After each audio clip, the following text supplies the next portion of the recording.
Hi. Why does this movie take me back? It was a movie. It reminded me of the first time I bought one of those creature monster truck toys that were big in the 80s. It had characters and a plot, and some things happened.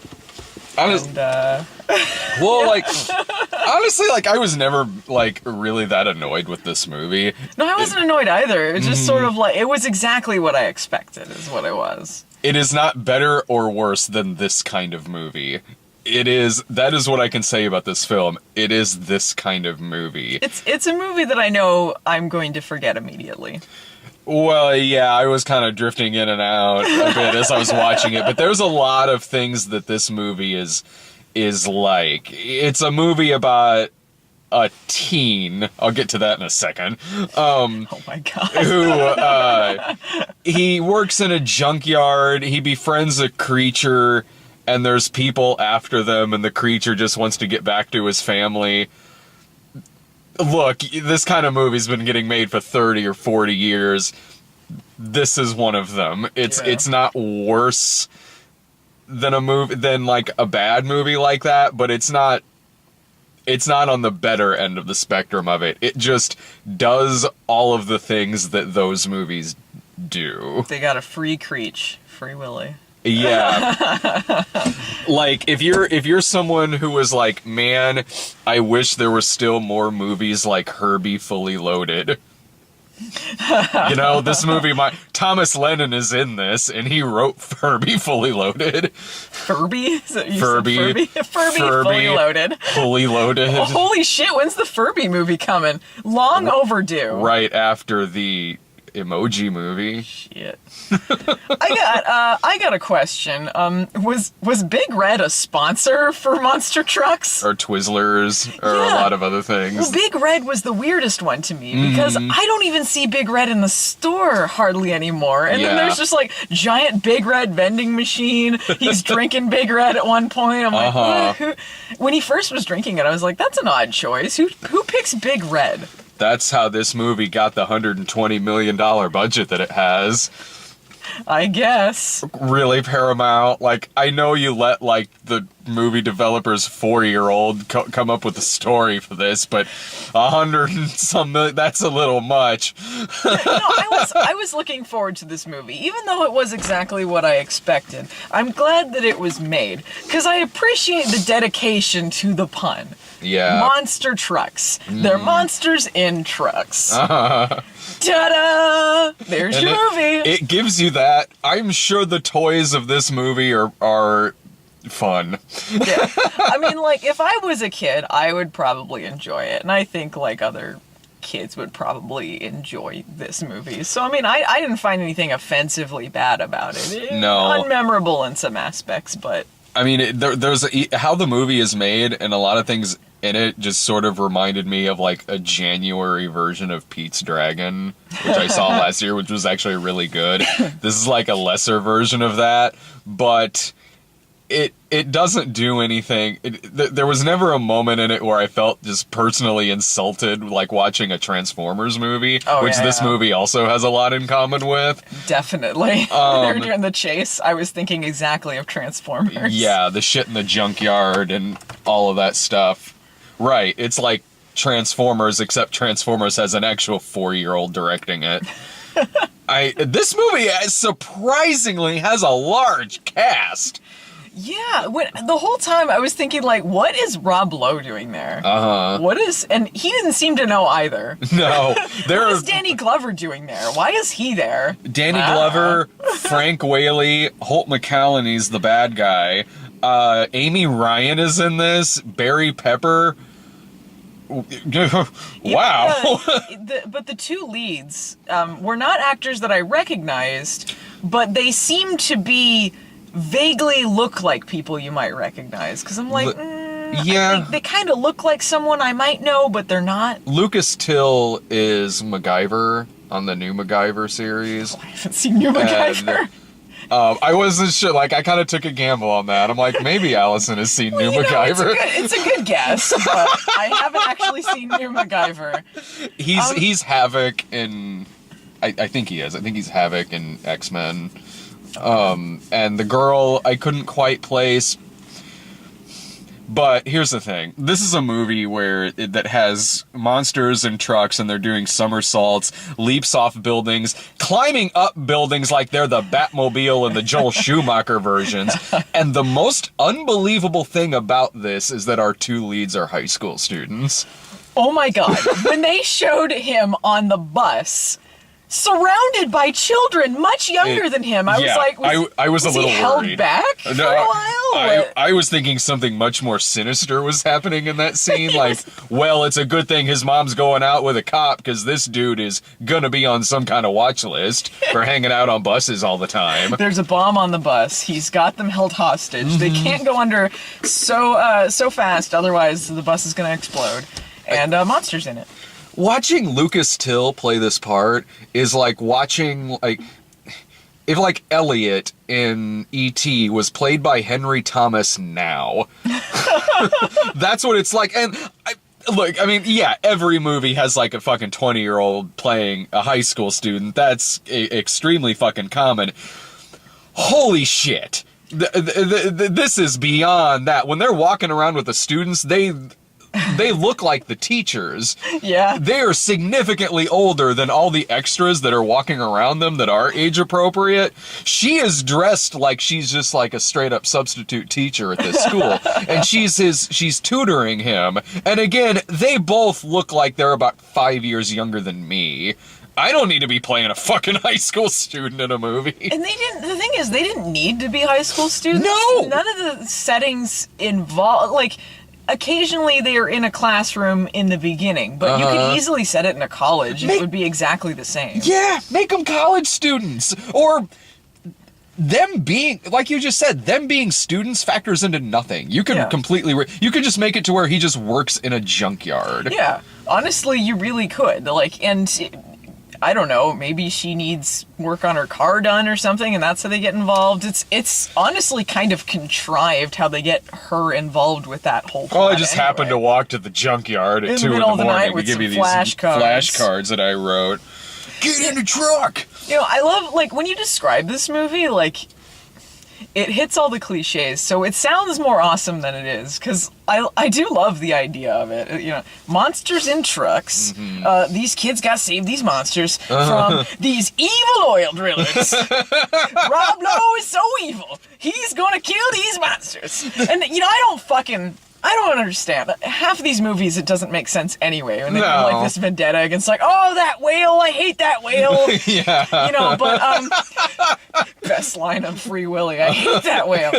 But they have, you know, they have these monsters caught. And Rob Lowe's like eating a Twizzler, like, you know, we should just poison them and kill them so we can keep drilling. He's found out they're hive mind intelligent undiscovered creatures. You could make so much more money just exploiting these animals. But he's like, nah, put them in the just poison where they live and kill them. We gotta get that oil. What? Yeah, why? Like, this is the kind of movie that, like, your grandma would get you because she knows you like the movie Explorers. You know, like that kind of movie. Like, one that's not... Timmy loves trucks. I'm gonna get a movie with trucks in it. You like E.T.? Here's Mac and Me. Okay, this movie's a little better than that, but... Yeah, I'll give him that. Substitute Coke for Big Red, though. Yeah. If they had a dance-off in a McDonald's, I would highly recommend this movie. The casting is so weird in this because...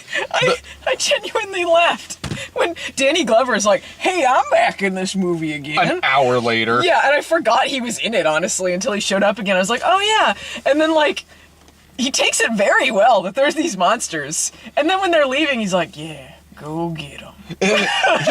He has it way better off than poor Amy Ryan does in this, who is Lucas Till's mom, who's in it one scene at the beginning when he's like, I wish Dad were still here, and she's like, yeah, well, you know, just, you know, have fun at school, and then leaves and is not in the movie again until the final montage at the end of the film, where she's just standing with Barry Pepper waving at the truck going by.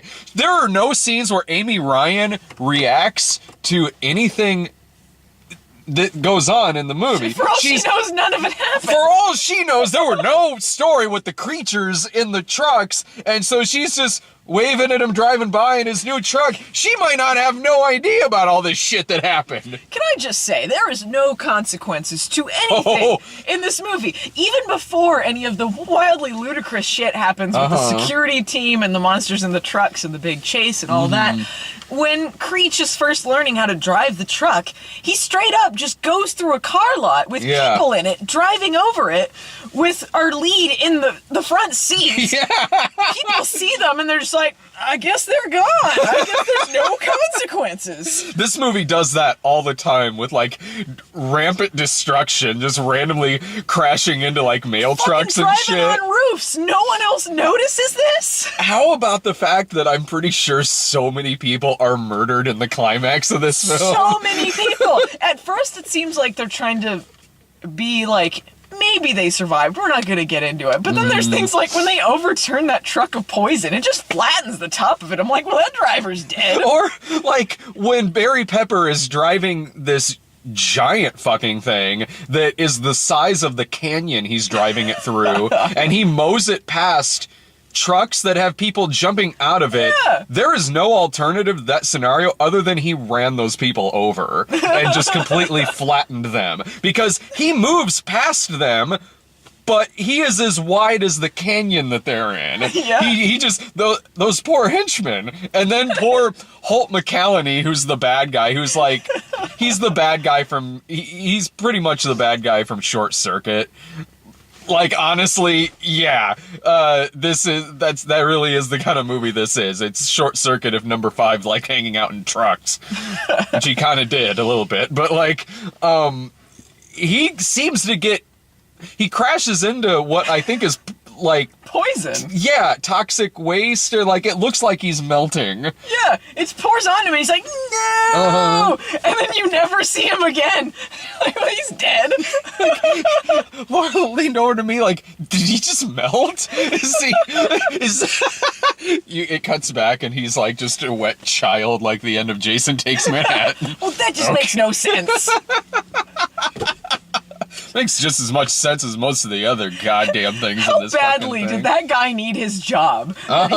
He's just determined to murder these kids, these animals. Nothing stands in his way. Determined to go after these creatures with nothing but a cattle prod. That was kind of funny. I genuinely laughed in the part where the monsters are doing all these flips in the air, and then they land on the ground, and Lucas Till and the girl are like, yeah! And it cuts to Thomas Lennon, who just vomits everywhere. I honestly that was like the one like genuinely big laugh the movie got out of me, other than like smirking because like that guy's dead. And other weird bits of casting too, like how the fact that the like rich kid bully that amounts to nothing. I thought that was gonna come to something and it didn't. No, it didn't. But like the casting in that looks like if you cast Fred Savage to bully Patrick Swayze. There's nothing legit about that at all. Going back to that security guy though, there's parts in it too that make no sense. Like he's just chasing the kid around the town in the truck, and rampant destruction. Yeah. And there's a chase. The sheriff's there too, which is our lead stepdad, I guess. And what was the lead character's name again? You just said Lucas Till's the actor? He's the actor. Okay. Lucas Till. Yeah. I already forgot his name. Creech's owner. Creech's owner. Anyway, he's chasing them around, and then the sheriff's involved too. And then they get stopped by a train, and the sheriff's like, "Hey, what are you doing? Chasing my stepson around and like doing all this shit around the town?" And he's just like, hey, don't forget, like, we employ you guys too, so when the next re-election comes, da-da-da-da-da. So basically, he just can act like the police and bully this kid, and no one has anything to say about this. Or when they're on the lot with his biological father, and then they're just getting ready to, like, beat up and take the kid in just front of everyone. Another piece of rampant destruction where the truck just drives through Frank Whaley's trailer. They did not do a good job of establishing that he was a deadbeat dad until he was gonna, like, give him up to just get beaten up, I guess. Yeah. Because at first I was like, when they were talking about the accident, I completely spaced, and I didn't know they were talking about the oil drilling thing from the beginning, so I thought maybe there was some, like, traumatic thing that happens where his character, like, you know, his dad was kind of off and maybe people thought he was crazy and they were gonna make amends or something. But then he was like, he was drinking, and I'm like, oh, alcohol equals bad, I guess. And then he's like, I'm gonna make some chicken wings. By the way, you're going with this guy. Security. I couldn't tell either if he was, like, a deadbeat dad at first or not, because he seems to just live, like, a block away from them. So I'm like, or if, like, he and the mom just simply split up. The ADR said, like, Dad, what's he doing here? Which implied he had been gone for some time. Yeah. Which was really awkward lines. Like, Dad? As if he's gonna talk to the news. The worst special effect in this movie was, speaking of ADR, is when they were standing, Holt McCallany and Barry Pepper are standing in front of that train going by, which is an obvious fake train going by them. And because there's not actually a train there going by them, they're talking in a voice level to where, like, if this was actually happening, you would be like, what? Yeah. I say we go, I gotta get past this train and get the monster. And the creatures in it were fine. They were, like, clearly, like, manufactured cute. Like, there are some things that don't make sense to me about them. They were supposed to be living underground this whole time? Yeah. So they wouldn't have eyes. They wouldn't need them if they were just living underground. I would think. Unless they like surfaced every once in a while.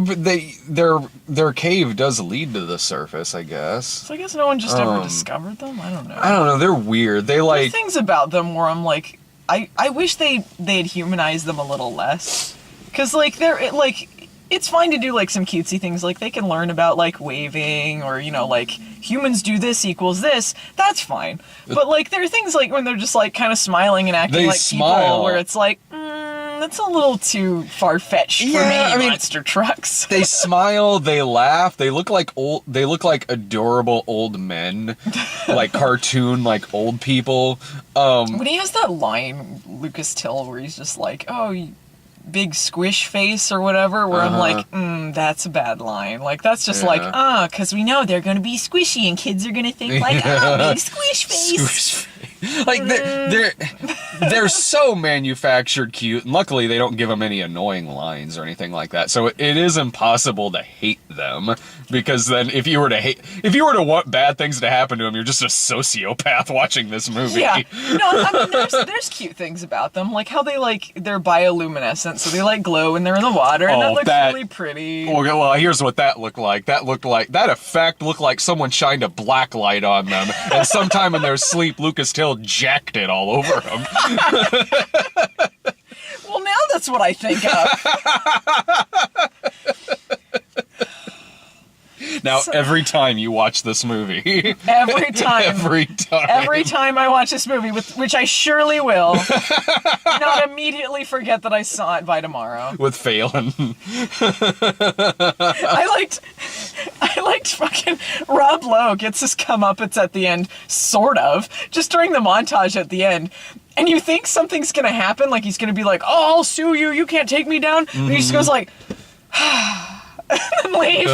He gets arrested, and I'm sort of like, I know he's the bad guy, but I don't know why he's getting arrested. What are they gonna prove? Right. I guess, well, okay, scientist guy has lots of dirt on him about the illegal activity, so even if you don't talk about, like, the massively public stuff that was going on, he could at least be like, okay, he was, like, lying about this stuff and all these things over the years. So. Yeah, I mean, that's, like, kind of a he said kind of thing, whereas, like, if Lucas Till is getting off scot-free for the destruction he's caused to half the town, like, it seems like even a shit lawyer would be able to get Rob Lowe off on all of this. We'll save it for the sequel. Oh, yeah. That's what's gonna happen. I don't know if this movie's gonna make its money back. No. And when Rob Lowe's, like, looking through her phone, like, ha ha ha, you like cats, huh? Ooh, pictures of the monster, delete, delete, delete, ha ha ha. And they're like, oh, you think getting the pictures gonna do anything? I was expecting them to be like, because we have the cloud. Yeah. It's all saved. We put it on Twitter already. Line that the producer's 4-year-old wrote. Yeah, that's enough. If you, okay, if you need proof that this movie was, like, co-greenlit because of input from a 4-year-old, there are 2 scenes in this movie where grown-ass people are standing behind the wheel of a car just going, me, brr, like they're on a fucking race car bed. Shit. So I gotta save a little battery on here for the bye-bye man. Any final thoughts about monster trucks? The trailer represents it exactly. If you've seen one of these movies, you've seen all of them, and you've seen this, so use that as your judgment. I don't really recommend it, but I don't unrecommend it either, so. I can't in good conscience recommend seeing this in the theater. There was really nothing that really captivated me about this movie. It's a movie that's slightly more fun to talk about than it is to watch. But there's nothing offensively bad about it. I wasn't, like, just hating my life watching this thing. I wasn't at all. Like, in due time, I'm going to forget that I even saw this. But since there's way better movies you could be watching with your kids, even at home. But if this is on Netflix and the kid's like, I want to see the movie with the monster in the truck, it's not a terrible film. Like, there are way worse options you could settle on. So this could function fine in a scenario like that. Other than that, this movie ain't making its money back. It's $100+ million budget. So let's see how much better the Bye Bye Man is. Ooh, it's the Bye Bye Man. Turn the light off. See it.